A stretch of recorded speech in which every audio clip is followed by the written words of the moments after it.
ধানমন্ডি 32 নম্বর road. এটা রাতের চিত্র।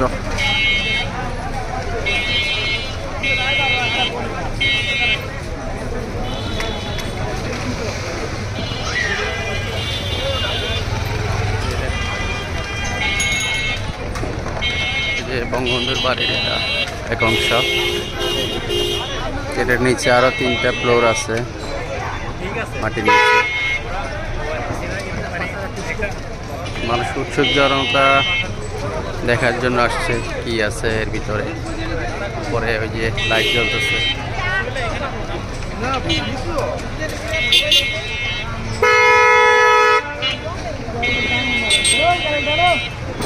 উৎসুক জনতা সব দেখতেছে। এই যে বাড়িটা, এটা হলো ধানমন্ডি 32 নম্বর। রাত এখন 9:15 বাজে।